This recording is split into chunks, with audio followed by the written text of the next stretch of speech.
Hey, welcome. We probably will have a couple more people, but we have quorum. It's 12:02, so I'm going to call this meeting to order. And the first thing we're going to do is review the agenda. So please look over the agenda and let me know if you have any changes, questions.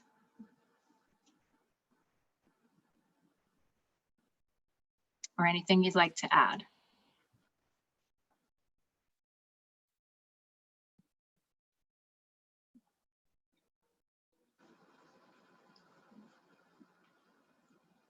Unless anybody has any objections, let me know that now. Does anyone have any objections to approving the agenda as it stands? Okay, then we will say the agenda has been approved. And we will move on to looking at the minutes from last meeting. It's a short meeting for those of you who are there, if you remember. But go ahead and take a look. I can have this go one page at a time. Oh, and let me make that bigger because that really made it tiny. Hold on.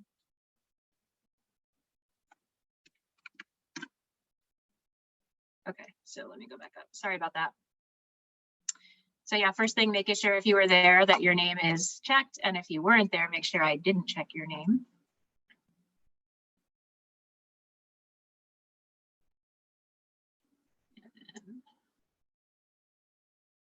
Go down.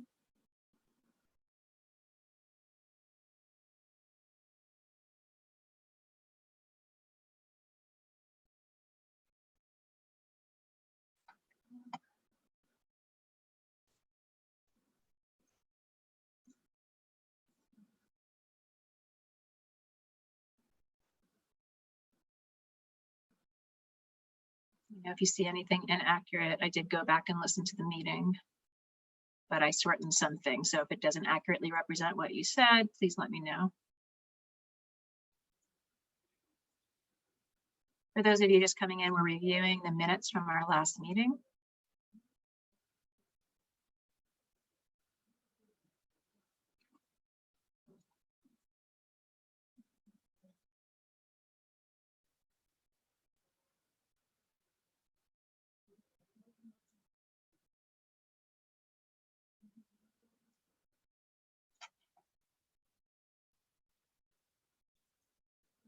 Tell me to stop if I'm going too quickly, please.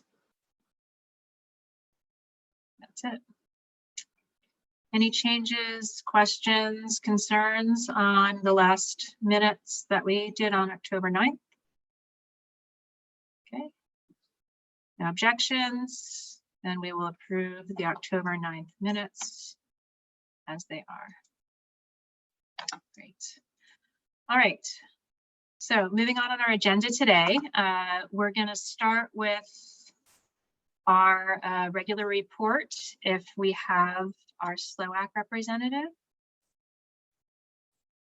Do we have our SLOAC representative yet? Doesn't look like it.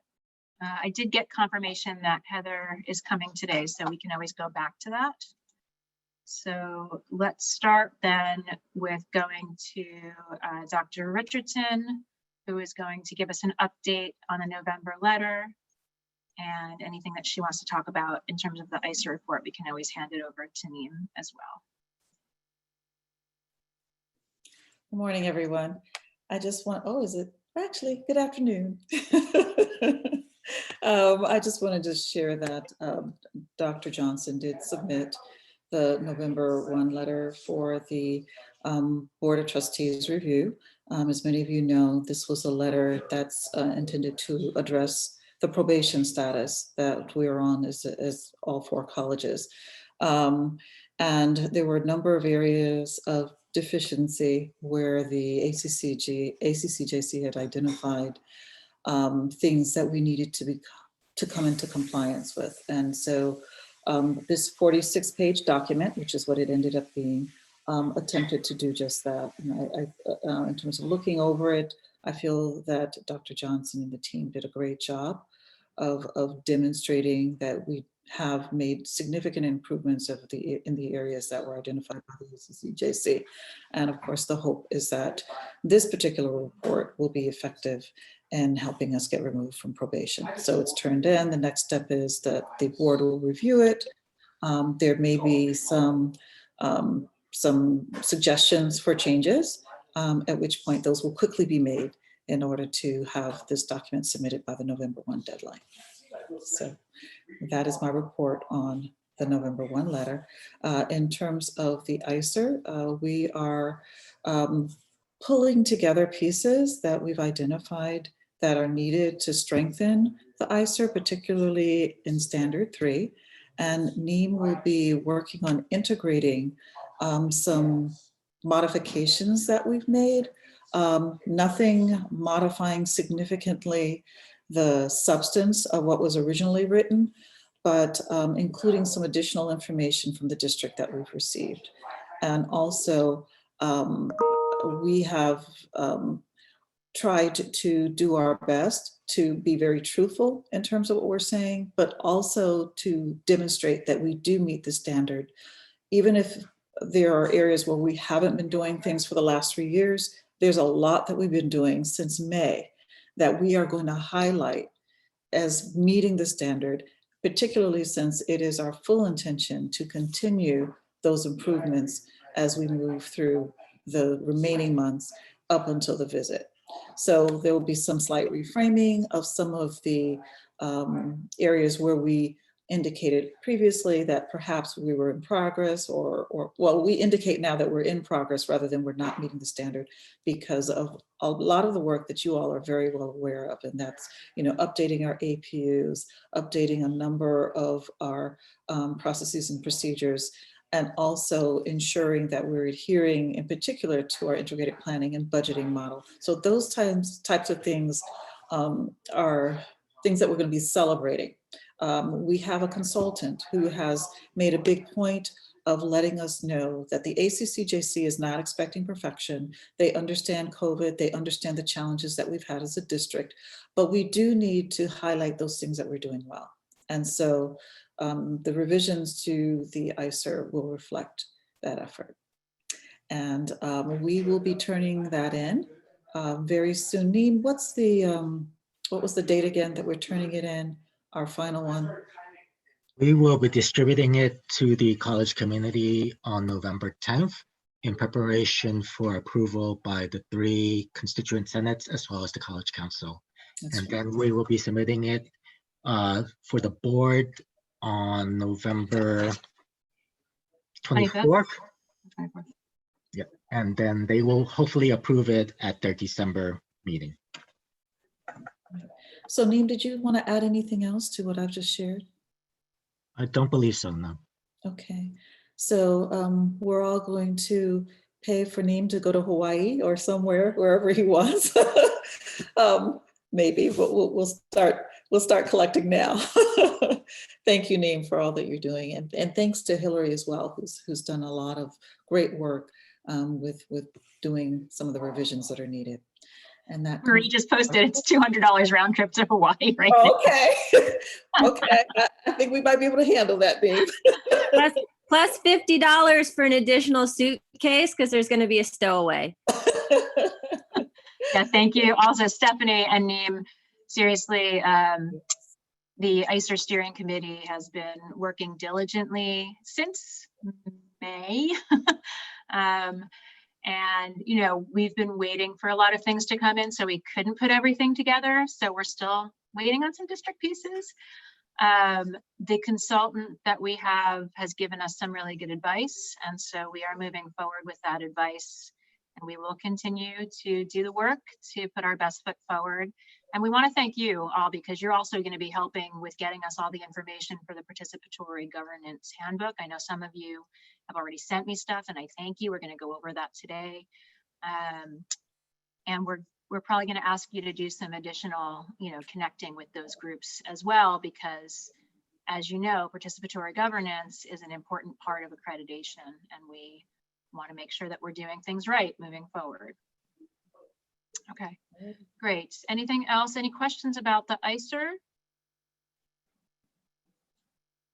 or accreditation? No? Okay. I see somebody's on the phone. Could you let us know who you are? Just because we don't have a name.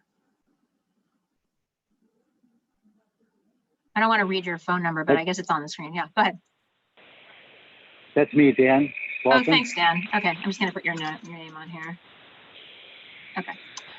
All right. So it doesn't look like we have Heather or Laura to give us a SLOAC update. So we'll move on to the next item on the agenda. And we're going to go to old business. We actually have a number of things that we want to touch on with old business. The first thing that we're going to go over, let me share my screen with you, is the summary. And I'm sharing my screen, so I'm not looking at the chat, but I see there's 3 items in there. If anybody wants to look at that and let me know if I missed something or if there's a question that I should answer. Is there anything in the chat I need to address?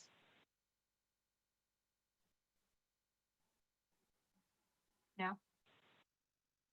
Okay. So I went through the recording of the solution focused session. This was, from October 13th. There was a solution focused session with Dr. Johnson, and this was improving communication with students.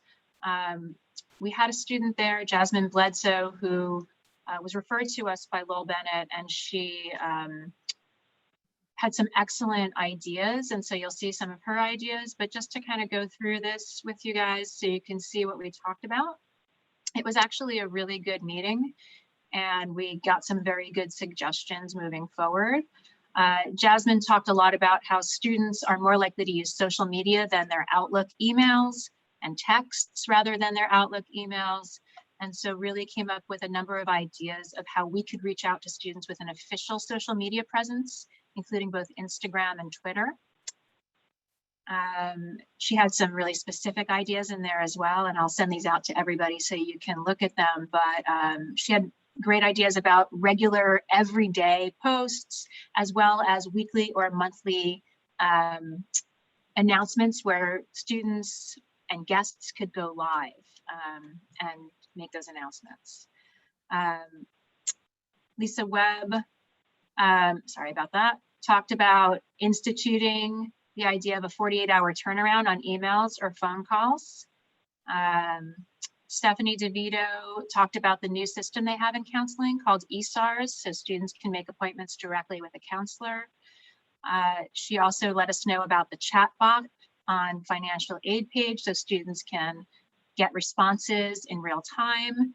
And apparently Admissions and Records is asking for a chat bot as well. Does anybody know any updates on that?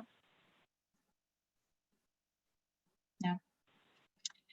And then Stephanie brought up the very real point that we need to look at our staffing, right? That it's really hard to get back to students and have them have appointments if we don't have the staff to do that.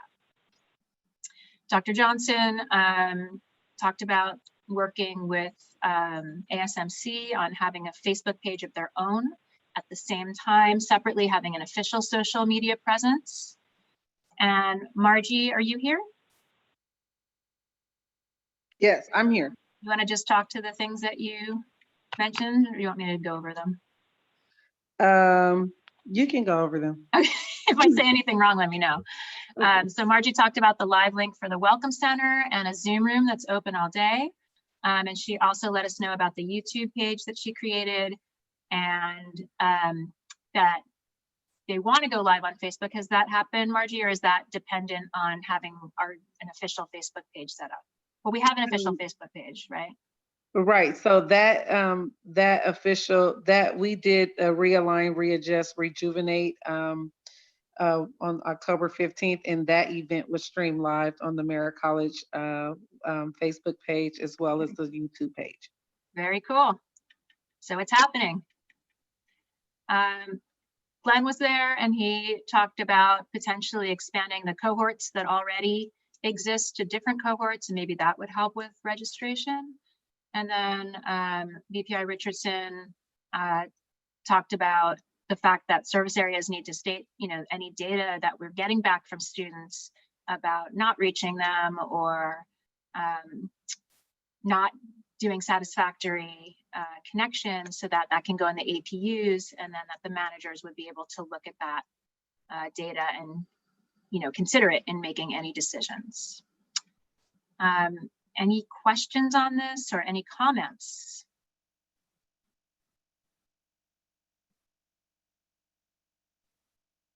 It felt like a very useful session. This was an hour and we really had incredible participation. There were a lot of people there, including students. And so I think as we move forward, putting these solutions into practice, it'll be interesting, and we want to measure, right? We want to use data. What are the satisfaction level for students now as compared to after we put these things into practice? And so I know Nathan's here, I saw him, and maybe that's something, Nathan, you and Lilia, Dr. Chavez can team up on in terms of making a plan how we can measure those areas. I have a comment, Hillary. I mean, Yeah, I'm just, Jason, please. you know, I love all these ideas, you know, especially this social media presence, you know, but I'm just concerned about just the 48-hour turnaround time, just especially in lieu of all the staffing concerns that people have. I don't know if that's necessarily, you know, if it's feasible for their staff. I just know I'm just concerned about that one, you know, but that's all I had. Yeah, I think that's the ideal, right? As students should expect to be able to get 48-hour turnaround. It's a reach for us right now. And the idea is we want to figure out how to make it happen. And so maybe that doesn't happen tomorrow, but with the considerations of the SAOs, and APUs and resources, you know, how can we get closer to that, if not hit that? Yes, Dr. Richardson. I just want to share that, you know, I agree with Jason in terms of his concerns, but at the same time, I think we're going to have to really throw some resources in terms of getting more staffing so that we can have a turnaround of at least 48 hours, even if we don't have a solution. Just some response to the student that says, we hear you, we're working on it, and we'll get back to you by a specific time. And I think that he's absolutely, you know, correct. I mean, student services has so much on their plate right now.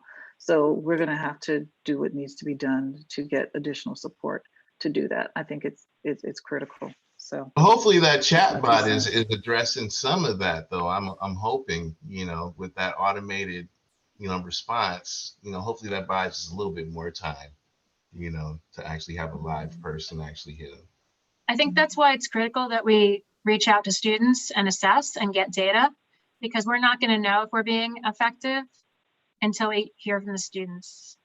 So I think that's a really important thing we need to do, and then we can track it and we'll have the records and the documents, and that's something that we can use in future accreditations as well. I think that tracking part is invaluable. Absolutely. Yeah. Tom has his hand up. Oh, I'm sorry. Tom had his hand up. Okay, I just wanted to say that I met with Dean Webb and the counseling co-chairs yesterday, and they actually brought forward their concerns about the staffing level in the counseling department, in particular the reduced level of contract faculty that they have. So I instructed them to submit so the CDCPD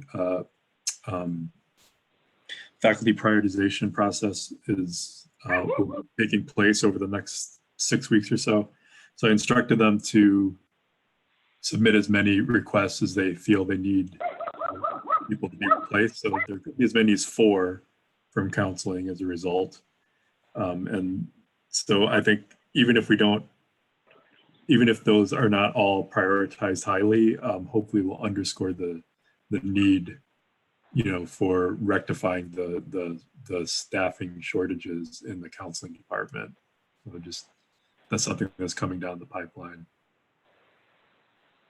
Thanks, Tom. Somebody else wanted to speak, but I wasn't able to see who it was. Sorry, that was me. I can't raise my hand because I'm on the phone. Go ahead, Dan. Can you? So I just want to point out a couple of things. First of all, the this 48-hour minimum or maximum turnaround is actually a step back from the communication that President Johnson sent out in May, I think, April or May, saying that all emails should have a response within 24 hours. And if they don't, then the person who's the originator of the email is supposed to ask again and CC that person's supervisor. So if we're scaling that back, I think maybe that communication should be sent out in its revised form, saying that now the expectation is 48 hours and not 24 hours. But I also want to point out that 48 hours is a huge improvement over what the students were seeing before this semester began, when the response time was measured in weeks, not days. Thanks, Dan. And I think, the idea would be for the students to get an immediate response saying, you will get a response within 48 hours. So at least they'd have something. And obviously, we're a work in progress. Nathan, since you're here, can I ask if you could commit to meeting with Dr. Chavez about how to maybe track student satisfaction? Yes, absolutely. I think that's an important piece that's come up in a number of conversations. So yeah, let's set up a time. Is Dr. Chavez on this call? I didn't see her. Okay. Yeah, so I'll reach out to her now and see if we can set a time. But we do have access through Qualtrics to text students. We're limited to 50,000, but that is part of the annual subscription. Okay, that's great, because as we get into registration season again, right, we want to be able to track how we're doing. Any other questions, comments before we move on? Yes. Mentioning registration season, there was an email from the district IT department saying that they were planning on taking Passport down for some period of days, like right at the beginning of the spring semester. And there was some pushback over email about that, but I don't know if that's still the plan. It's a horrifically bad plan. And I was wondering if there's any update on that, or if we can do something to make there be a change in that plan if there hasn't been one yet. Denise, can you? Oh, sorry. I would say, well, I can certainly reach out to Antoine and his office about that. I would think that he would be the point person for that.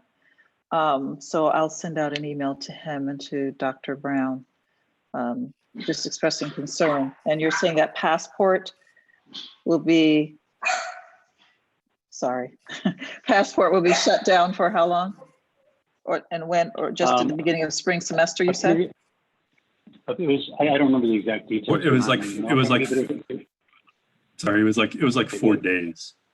For 4 days prior to the spring semester? No, during the first or second week of class. Oh, just okay. like a completely awful time for it. Okay.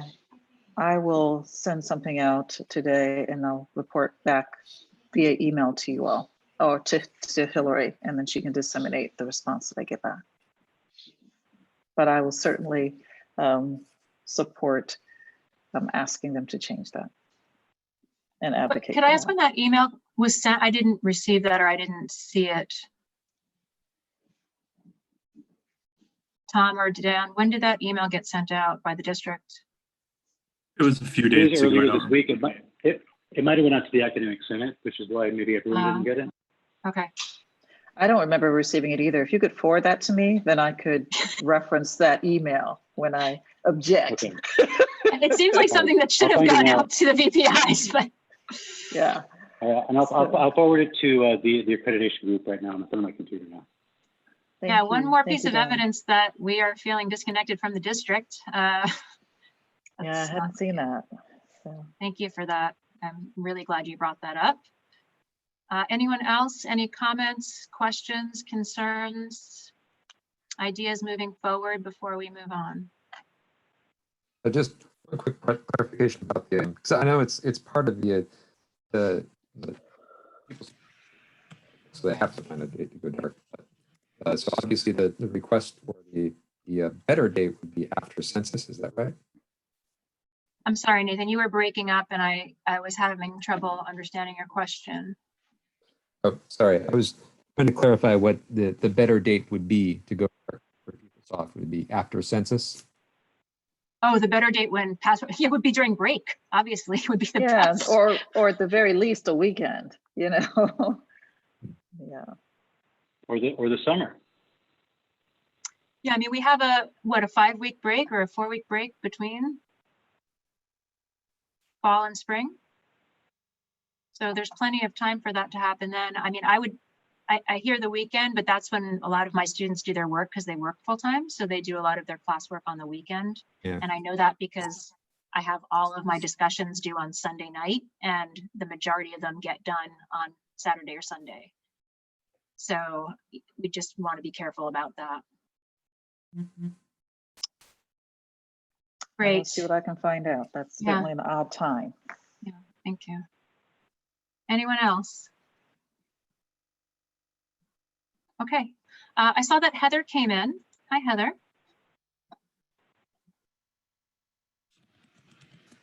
Hi, guys. Sorry. No, Yes, that's I okay. did. Sorry. Came in late. Are you okay with giving us the SLOAC update since you're here? Yes, we had our SLOAC meeting day before yesterday. Primary thing there was just updating what the coordinators are working on, who we've been meeting with and getting assessments done. And we updated and confirmed our bylaws. We also discussed the APU. There is a big question that's out there, and this is a question that has been around for a while. It's not a new one, and it's regarding validation process and kind of where the ownership of that lives. We discussed this. We didn't have a clear answer on it. We asked that because during APU trainings, there's a lot of questions around getting feedback and the validation process. But it's not clear that that is going to happen. From SLOAC's perspective, I can say that we have our validation form that we use. And in the past, we completed the validation and then we gave that back to chairs so that they could see what our validation looked like. But that hasn't happened with all committees. And there seems to be a desire from folks that there would be.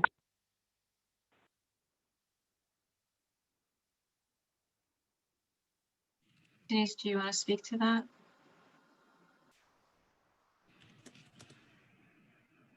So Heather, you're saying that there's some concern about the validations of the assessment portion? No, this is an overall concern that Okay. multiple chairs have, is that we have the process where we complete our APUs, we give it to our deans, and then it goes through a validation process, which includes like curriculum and SLOAC and budget. Right. But right. where along that pathway are department chairs and program directors getting feedback on their APU? Ideally, what would happen and what's being requested is that as each committee validates their portion of a program's APU, we then feed that information back to folks. There seems to be a desire that people want an opportunity to be able to update and improve their APUs rather than just submitting it and then hoping for the best. Does that make sense? I understand. No, that makes complete sense. And one of the things that I'm recommending to the deans in particular is that they meet with the department chairs individually to review, not only to provide the validation, but to review it with the department chair. So there is an opportunity for that conversation to happen. So you will be able to get feedback. Is there something more? Yeah, the issue with that is that there's so many pieces and parts to the APUs that the deans can't necessarily speak to. I mean, that's why SLOAC validates, it's why curriculum validates, it's why budget gets in there, and I think IEC validates as well. So if deans had all the answers, there would be no reason for us to do validation. So it has been each, yes, I down with me. Deans might not be able to answer the curriculum. Oh, I'm sorry. The deans might not be able to answer all of the questions that that a program has for each specific area. So you're suggesting that perhaps there be some written feedback from the various individuals along the validation chain? Is that what you're saying? That would be amazing. Because Okay. like I said, that's what SLOAC did last year. We gave ourselves a time frame of when we were going to validate all the APUs, and then we fed our validation form back to the program directors and chairs. Ideally, in the process somewhere, program directors and chairs would get feedback from each of the validating committees, and then have maybe a week opportunity or whatever it is, a time period where they can make these changes. If SLOAC says like, oh, hey, you didn't address this and we need this information and that, it's great if they could then have the potential to go in there and do that. I see your point. It's a valid point. Let me have a conversation with the other administrators. I don't want to just say, oh, yes, we'll do this, X, Y, and Z. But I hear what you're saying. I agree that it would be tremendously helpful to allow people to have an opportunity to make adjustments or corrections if they're warranted. So let me have a conversation with the other administrators and see what's possible. I think there is time within our deadline and within our timelines to allow for that. So let me just do a little due diligence and get back to the committee on that. Awesome. Thank you would so be much. okay. Yeah, You're that's great. welcome. Thanks.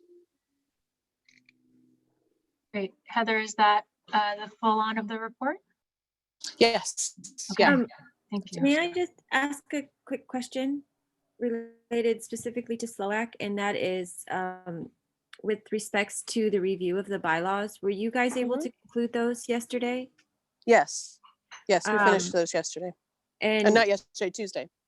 And you guys plan on bringing those to the Academic Senate for their next meeting, yes? I would ask you to confirm with Laura.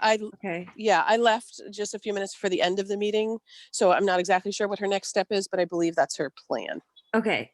Because just to keep you all apprised that, you know, there was this discussion about having the SLOAC group expand their reporting beyond just the Senate and make it so that, you know, this was a college-wide sort of group that, you know, had constant updates on where we are with assessment. And so reporting possibly even to the council to have it more widespread and known and discussed. So just kind of putting that out there as a feeler.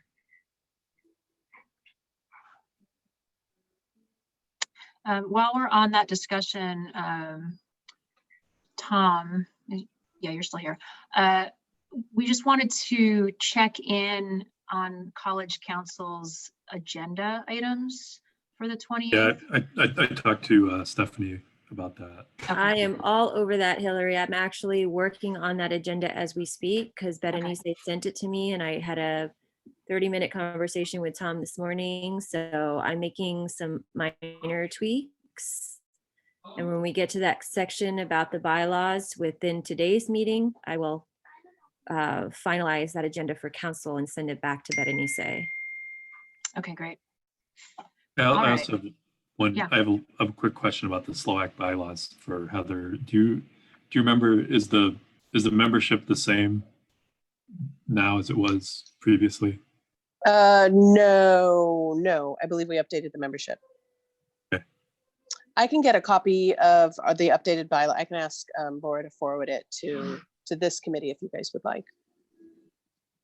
Yeah, we definitely need that. Okay. The question I was going to ask Tom, because each of us has committed to partner with a participatory governance committee. So should they, in order to get their bylaws approved by College Council, if they are a body that does that, should they just send them to you and ask to be placed on the agenda? And actually, I'm going to stop you there because according to their bylaws, they're still a reporting body to the Senate. So technically, no, I'm not talking. I'm not talking about SLOAC, but of the bodies. For example, Accreditation Committee, right? Yes. So if it was, and we're going to go over the different bodies soon together. Right. But if it is a body that reports to College Council, how would they get on the agenda in terms of getting their new current bylaws? Yeah. So there's, formally speaking, there's a there's a request form for your request for agenda to be an agenda item on College Council agenda. But in practice, what's happened is that the Leadership Council meets either a week or two before College Council, and we set the agenda then. So if you like, if you just let one of us know, and that's any of the presidents, so President Johnson, myself, Tashetta, or Cooper, then we can also handle it that way. Okay, no, that's good to know. I was not aware of the form, and that's more information for us to get out to our committees so that we stay on top of that. Thank you. Okay. Any other items related to that before we move on? Great. Okay. I want to bring your attention to the updates that we have in terms of acquiring the most current bylaws. Remember, today was the due date to get bylaws from these different bodies. If it's in yellow, and it means I don't have the bylaws yet, unless I've made an error, and then please correct me, I'm sorry.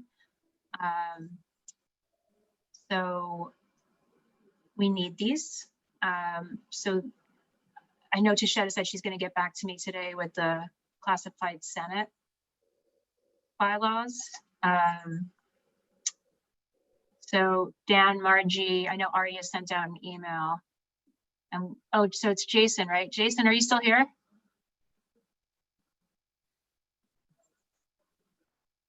Did he leave? I'm still here. I'm Okay. sorry. That's okay. Jason, you can even just send them. Well, you should send them to Aria and copy me, but we need those Health and Safety Committee bylaws. Bylaws? Okay. Yeah, bylaws. And then we also need the membership, but we need the membership as well. But bylaws are more important. Courtney, are you still here? Yes, I am. Okay. Are you chair of the Technology Committee? No, I'm not. Okay. I'm just an active contributor.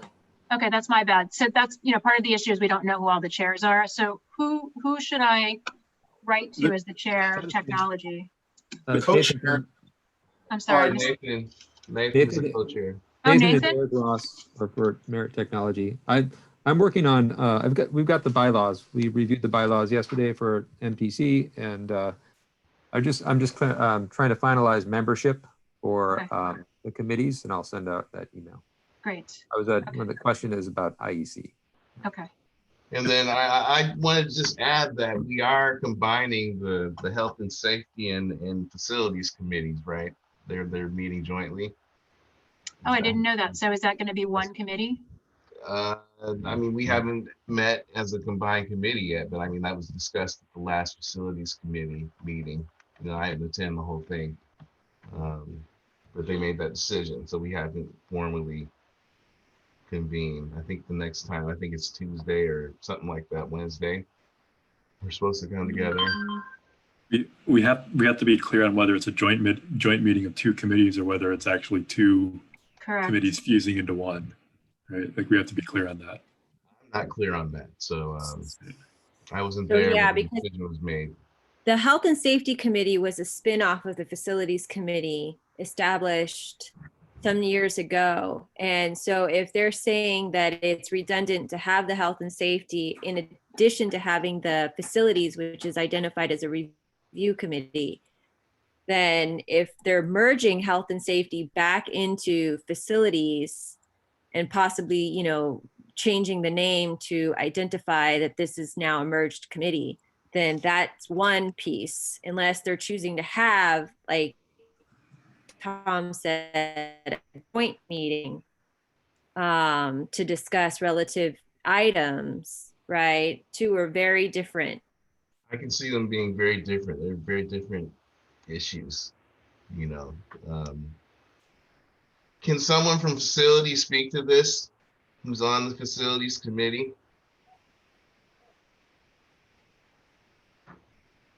No one from facilities is on here? Yeah, it doesn't look like it. All right, well. I'm sorry. Did you guys have a question about the facilities? Well, just the committees, there was a discussion at the facilities committee meeting, and I know that Brock is on that committee for sure. There was a discussion to merge the facilities and the health and safety committee. I wasn't at that part of the discussion, but I overheard probably that, there could be shared concerns, shared issues. I don't know. I don't really know what the discussion entailed, but I was preparing to have a joint meeting, and I don't know how that's convened, because there are, distinct issues that have to be addressed in each committee. So I didn't know if we were gonna split the time or, and then also the meeting, the meeting time. Like, what is it? Is it gonna be the health and safety committee meeting? Or is it gonna be the facilities committee meeting time? Or is it a different time? Okay, I can find out from you. I can ask Tara about that. Okay, that would be great. She's on that committee also. She is. Mm-hmm. Okay. Neem has his hand up. I just wanted to say that this is not productive, and this lack of communication and due diligence is what really hampers our entire participatory governance structure. If it's the intention of these two committees to merge or to hold joint meetings, the chairs of those committees are responsible for bringing that proposal to College Council. They are College Council committees, and they need to get that approved before they move forward without informing anyone, because this just creates chaos. And why are we even having this discussion here in this committee? I understand the role of this committee, but at some point, if we are going to have a functional governance process, these chairs need to take responsibility and really need to step up and follow, our processes and our rules. So yeah, that's my 2 cents. And I Honestly, agree. I'm really glad it came up in this committee, because otherwise we wouldn't have known about it. So I do think it's good that it came up, but I agree that, right, we need to have a process. So Well, it thank is you. actually written in the Constitution about the deactivation or activation of committees. So if committees are choosing to merge and become one, as Neem said, the health and safety was a committee that actually reported to facilities, and facilities technically reported to College Council with respects to both. And so if they're choosing to make it one committee now, that information does need to be reviewed and approved by the council before it actually takes place. And So then what are you saying? We can't have a joint meeting? you guys are free to have a joint meeting, so long as it's communicated to the campus that, this is a joint meeting. But ultimately, the two committees cannot make the decision to merge without approval from the council. Okay. So I will investigate and follow up on that.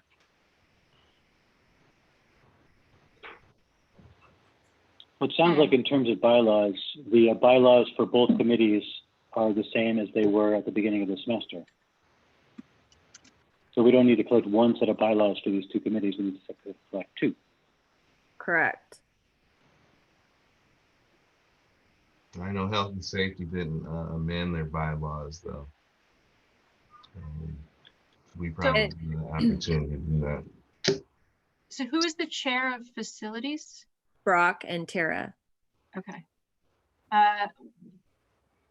Should I reach out to Brock and ask? I don't know who the appropriate person is to do this.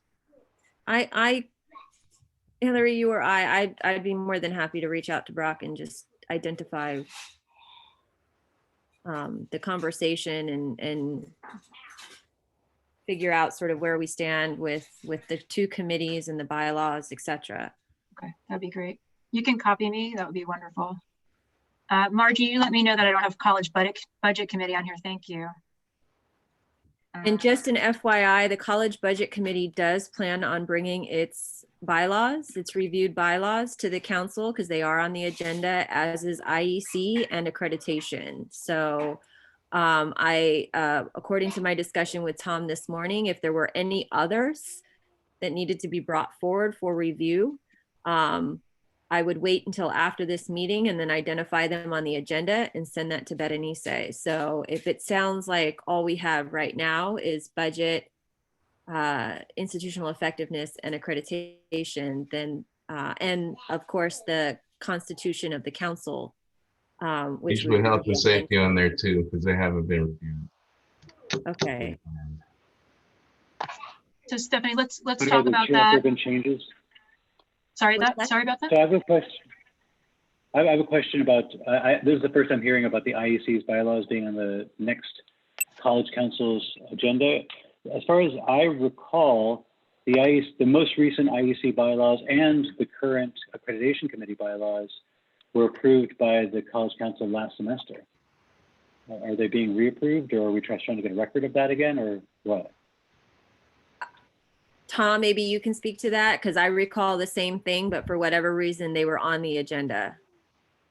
And I don't know if that's because as of the minutes that Berenice took, it was unclear, and so it was put back on the agenda as far as an action item. Okay, so my understanding is that we actually changed the bylaws for the IEC this semester. Is that not the case?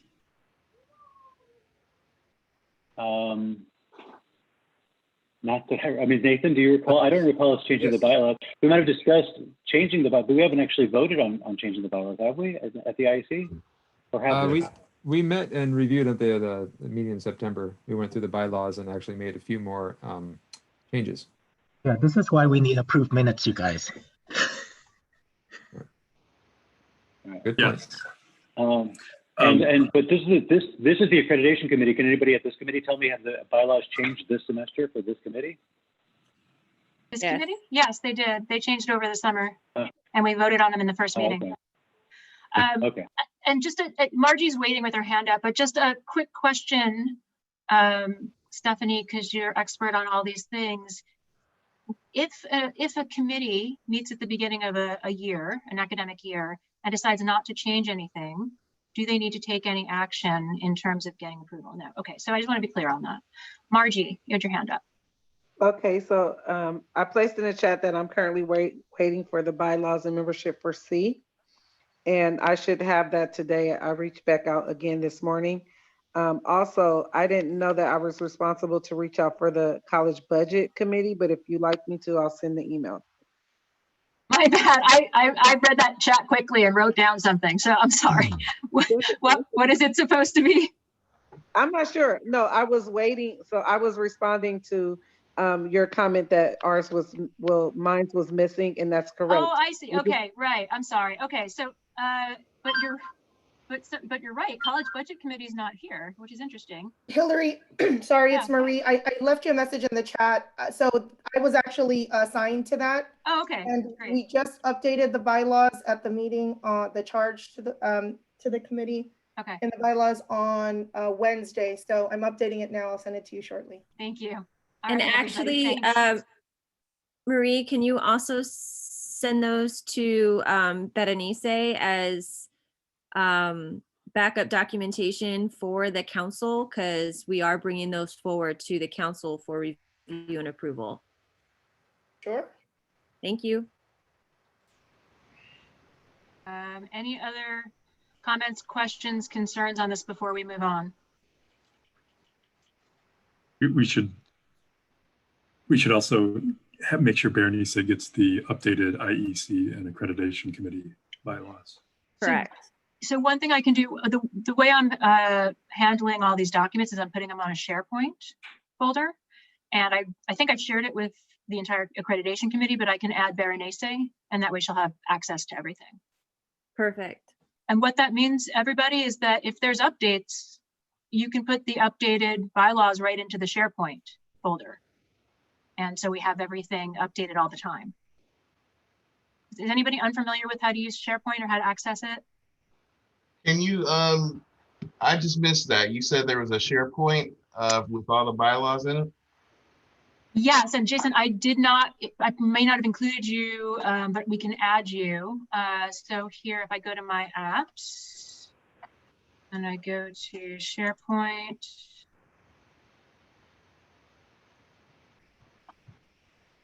There's a participatory governance bylaws group. I can add you to that if you'd like. Be great if you could do Okay. that. I'll put that on my list. And I've just been putting them in there as we get them. So, you know, if you have access, then you can update it, but just let me know so I can keep track. Okay, well, just know the health and safety one is coming. Yeah. You know, going to be amended soon, maybe. All right, I see a chat came in. If somebody can check that and let me know if there's something I need to address. Okay. Our next item.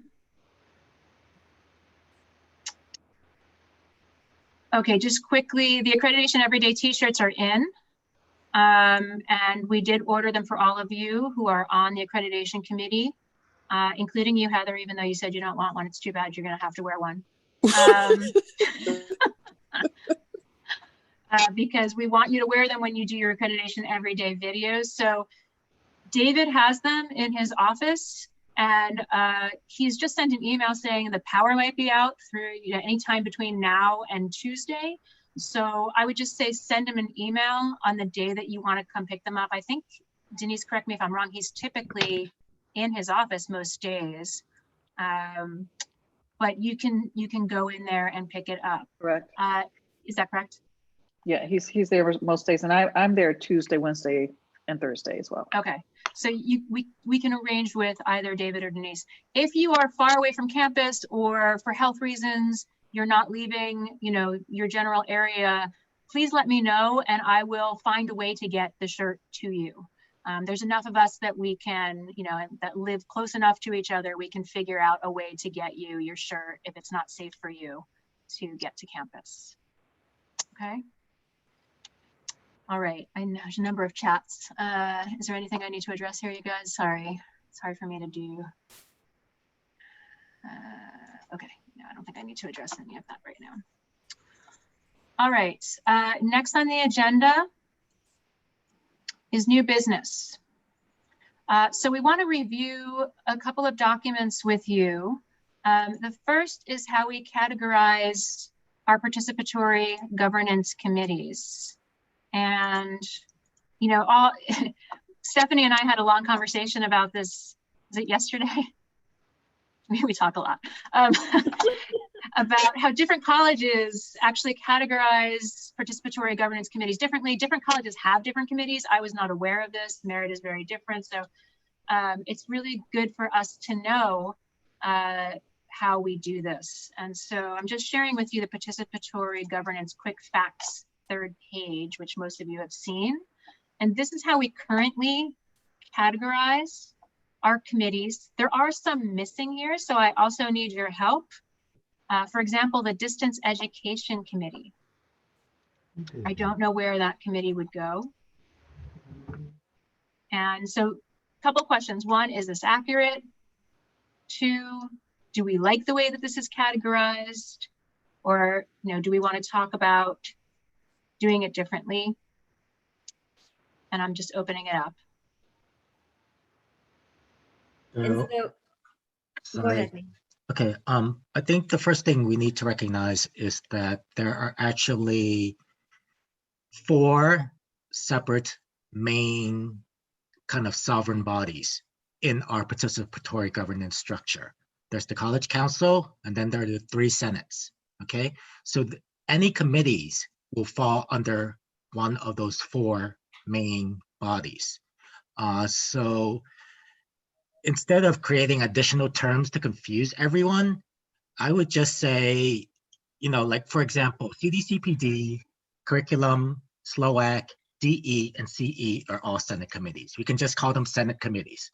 Why create new names for them? Unless, they change their bylaws and become College Council committees. And then academic Senate committees. Correct. And then everything else then is a College Council committee. And then if we want to distinguish among those committees, we can. Okay. Anybody have anything else? Thank you for that, Name. I appreciate that. Anybody else have anything to add to that? So Did you as- include, I'm sorry, did you include distance ed under one of Distance those? ed is currently in academic senate committee. As is career education. So CE and DE are both academic senate. So would you like me to, can we sort of do a vote here on, or maybe we don't need a vote, on how we want to classify this? Because I can change this and, resend it out. Are we going to recategorize it?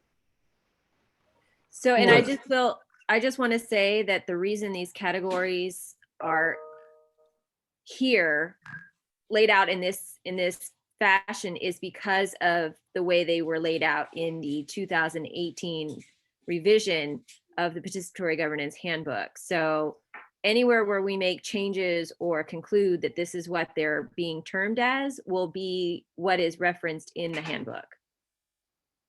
Exactly. So we want to make sure that we have agreement on this. Nathan has his hand up. I was going to ask, Stephanie partially answered it, but what was the meaning originally behind distinguishing between a review committee versus a working committee? What motivated that?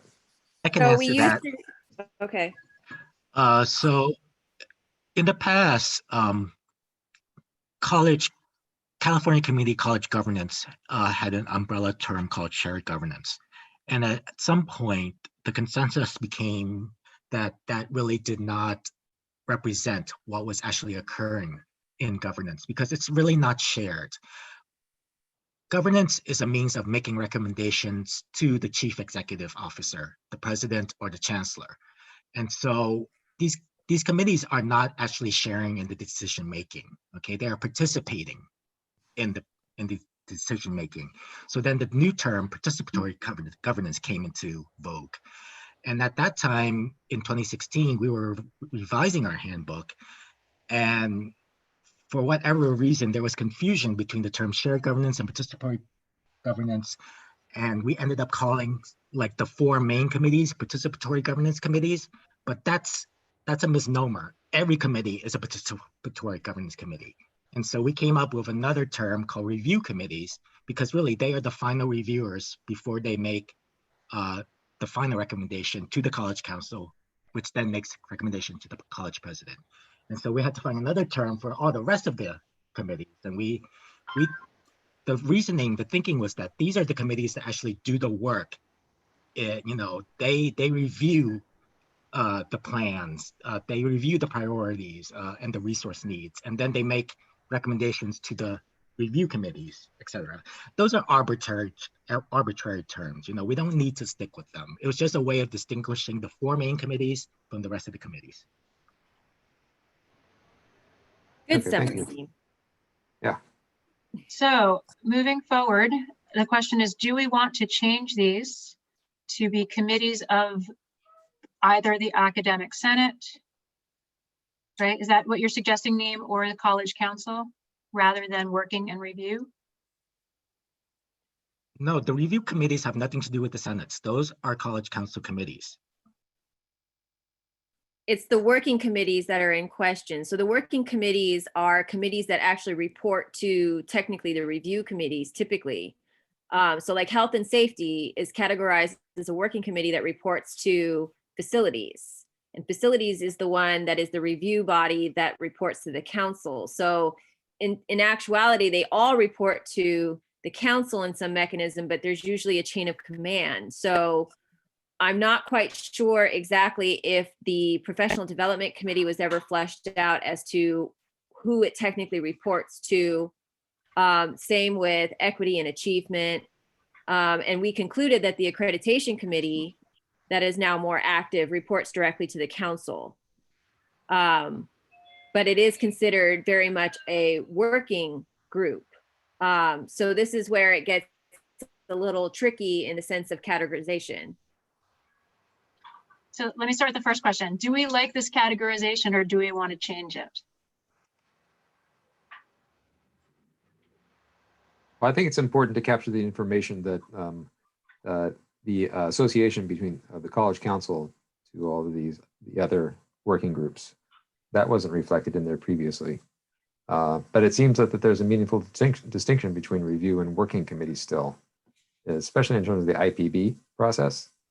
So I think both of them should be captured. But the simplification of how they're organized, the College Council being like the primary body overseeing all the other committees, that seems like that would be at a top level organization. And then review and working committees, and that distinction, maybe that's a separate table or a separate. Aria has your hand up.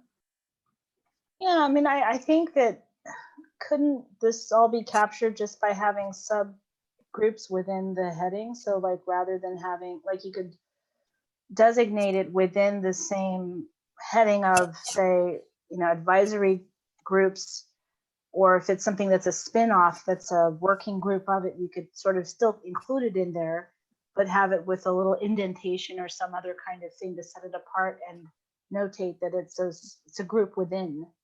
I don't know, I think the nested groups could be captured in representing it this way. I just think that you just have to go back and think it through a little bit about who's under the bigger, broader groups, but still capture them on the same page. I think it could be done. I don't know if that made any sense, but No, I it think, does. I think No, the structure could work, but maybe just creating a little like some kind of something, just pagination or something in the way that it's presented, so it's indicated that if you see something and there's a little indent, that means it's a subunit of this other broader group above it. It might be easier to do that by creating the meeting days and times as a separate table. So you have that as a separate piece, separate section. Then you're free to reorganize this around trying to convey information. And just to be clear, you know, this is just one document, but we're talking about how we categorize it in our participatory governance handbook, which we probably won't have necessarily the meeting days and times there. So we can play with that. So for example, Aria, we would have the Merritt College Academic Senate, and then underneath that,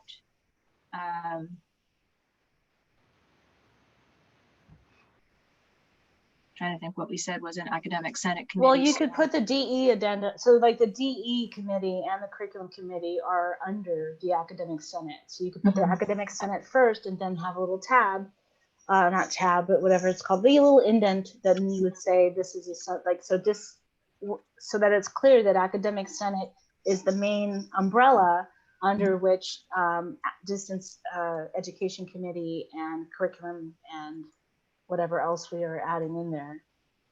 And what would we still call them?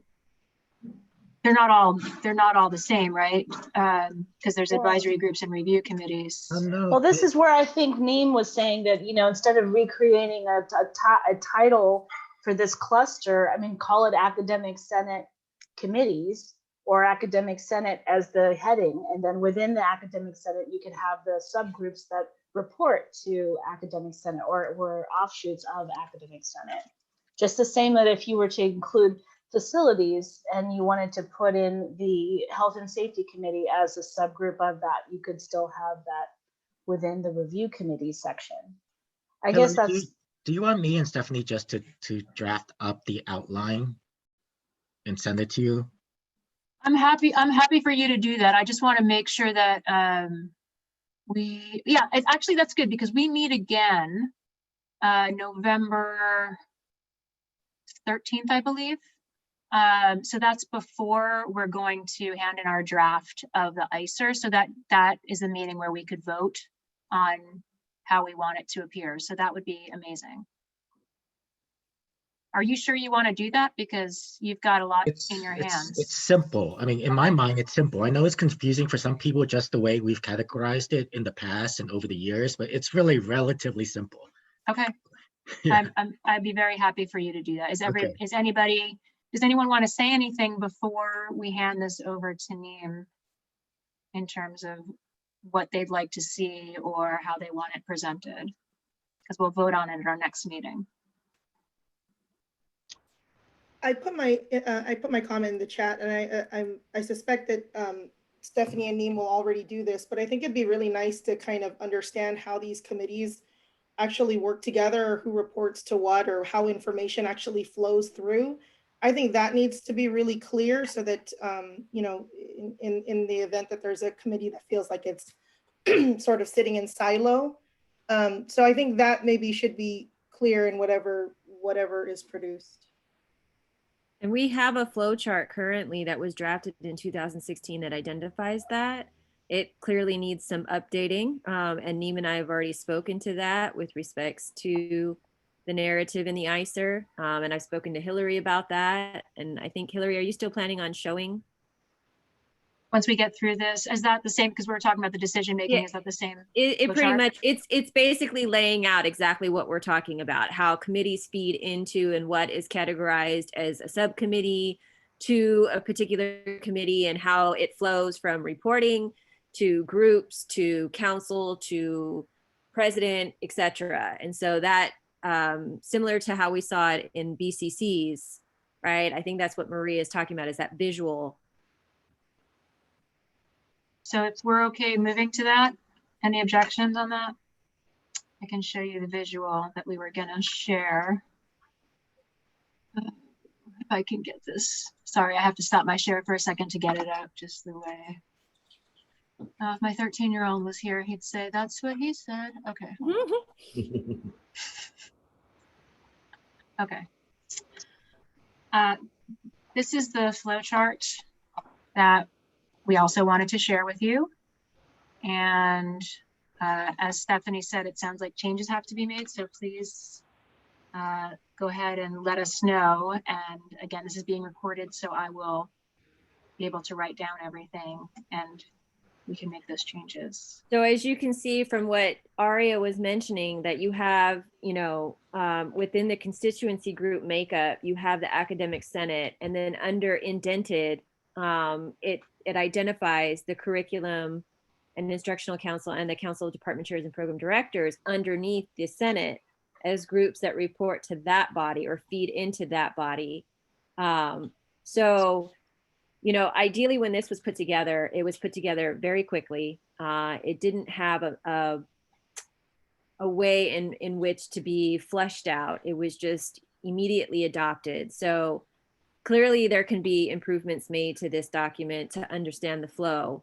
But we also understand that there are, as you can see, we had initially titled a lot of these groups standing committees. So as Neem said, these arbitrary names that keep getting kind of tossed around and identified as different, you know, ways in which to categorize, right? I think we just need to conclude what we're choosing to identify them as, incorporate that language into the handbook and carry forward. But ultimately, you know, this flow chart demonstrates that strategic planning drives what we do, as does the mission. It's incorporated into these plans, and we have guided pathways still to include in this. It talks about the program review, and then it feeds into all these groups, right? And to which, as Neem mentioned, we identified the review committees as participatory governance committees, but as he mentioned, they're all participatory governance. So in actuality, that needs to be changed to review committees. And then you have, you know, what's identified as your constituency groups, et cetera, and what feeds into those, and what may be considered working groups that feed into these other review bodies. So clearly there's still some level of hashing to do to kind of work out how that's displayed. But ultimately things feed into the council, which recommends to the president, which feeds into district committees, and ultimately to the chancellor. And as you can see, the different arrows that show how different things are feeding and that continuous loop of information. So, Can I have a question, Stephanie? Hold on, Jason, Nathan has his hand up and then we'll go to you, okay? Yeah, sorry. Okay. Nathan, did you want to say something? Sorry. Okay. I just wanted to point out this here again, there's standing committees, which is another category. So making this, coherent or consistent with whatever is in the participatory governance. Right. manual. Right. And that's the intended purpose, is just to ensure that there's a level of consistency amongst each and every document that touches upon this subject. Jason? My question was just around, the whole standing committee versus participatory governance versus for the guided pathways. Like, where would you put that? And also, I don't recall like establishing bylaws for that. No, guided pathways is actually a Working plan. group? It's just a plan, right? It's It's not a plan. So when you talk about the planning and review documents in the third box here, where it talks about the EMP, the student success, or really is the equity plan, because all of that was merged, right? So basic skills and student success was all merged, what we now call as equity. And Right. then guided pathways, there's a plan for that, right? So it's identifying that all of what we do and discuss should be mapped around these major plans. Got it. Okay. It's not Thank you. necessarily a working group like No. the guided. It's just a plan that we are adhering to. Correct. But Got it. thank you, because that needs to be added to the group there. That is a very, to follow up on that though, that brings to mind that what is the distinction for the guided pathways steering committee and pillar group is that it's not part of the PG structure, and also As of right SEA. now. So I would say that any of these groups that form as a result of state initiatives or state funding, they are really task force because they're not permanent. I mean, Guided Pathways is not going to be a permanent funding Right. source. We're already in year 4 of the 5-year grant. Same with, we used to have institutional effectiveness partnership initiative grants. I mean, we had task force for all of those things. So we can either say they're task force or they're ad hoc committees, but they're not really part of the permanent structure. And I actually I'm done with my outline if you guys want to see it. Sure, here, I'll stop sharing and you can share yours. I appreciate it.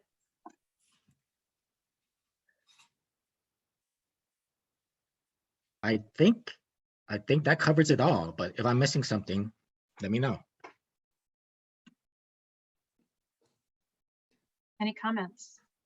Administration is its own. Administration is part of governance, yes. Yep. Even though ultimately it's the president who is the top administrator making all the decisions. What is leadership council as opposed to college council? Leadership council are the 4 presidents of the main 4 constituency groups. So the college president, academic senate president, classified senate president, and ASMC president. And that's separate from the college council because that's a larger group. Okay. Well, it's not a larger, it's actually a smaller group, but they don't function, as part of the college council. I guess in some ways they do because they inform the college council. I mean, we've never really firmed that up, but yeah. I move that we approve this document that Neem has just created.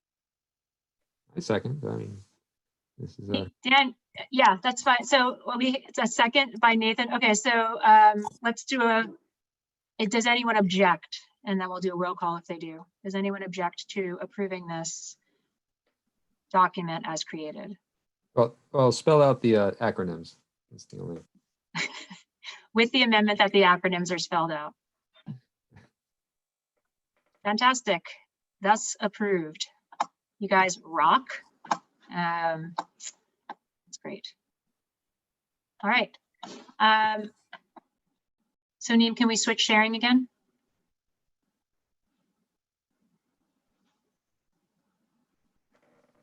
Great, thank you. Any comments that we need to take into account on this document? Because we're going to hand this back to you, Stephanie, to make changes. So anyone have anything that is essential for Stephanie to know beyond what we just did?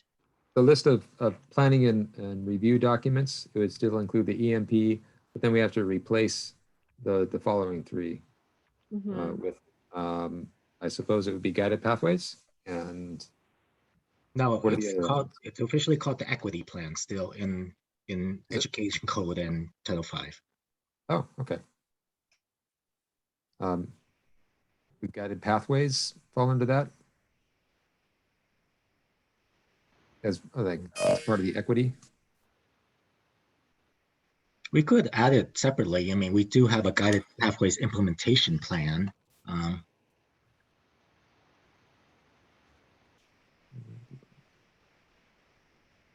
Yeah, I would say that we add it just because it has been such a large part of our conversations and a driving force with our institution. So anything that really maps us, with respects to this, 5-year term as guided pathways has been outlined, no different than the educational master plan, et cetera. I would think that these major plans should be incorporated. Okay, not hearing any comments. If you do have something, but you just didn't speak up about it, just email Stephanie directly so that she Fine. has that information. And Stephanie will expect at the next meeting in November that we'll come back with both the chart that Neem did as well as this updated, and we can look at it again as a final look before we put it in the PG handbook. Correct. Okay, great. Okay. The last thing I have is announcements, and I only have one, which is that the listening and solution focus session is coming up this coming Tuesday on October 27th. And that listening and solution focus session is on how we feel disconnected from each other and how to improve that, how to feel more connected and know what's going on across campus. And one of the solutions I'm going to bring forward is our idea of the newsletter that would come from this group. But we really want to hear as many voices from as many places as possible. So I urge you to attend. If you're a faculty, invite your students to attend. If you work with students in classified, please invite them to attend as well. That is all I have. Does anyone have anything that they want to say, ask, voice before we go? Cooper.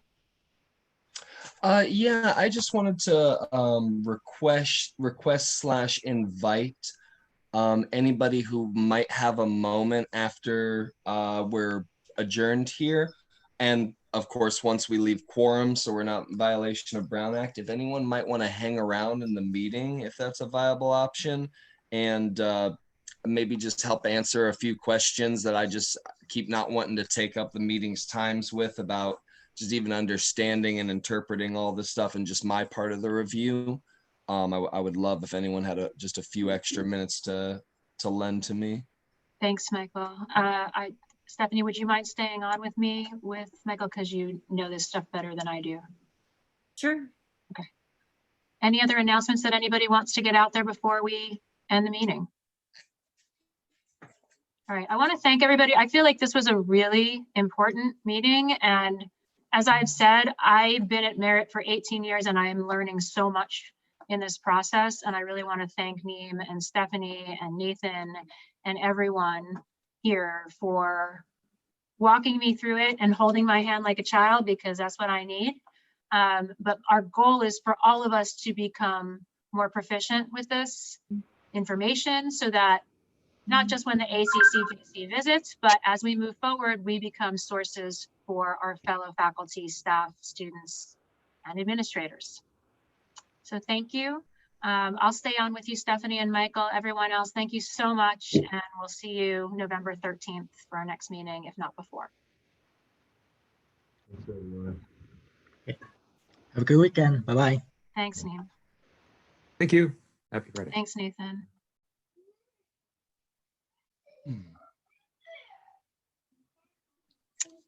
Go ahead, Coop. Awesome. And thank you for hanging back. Sorry I was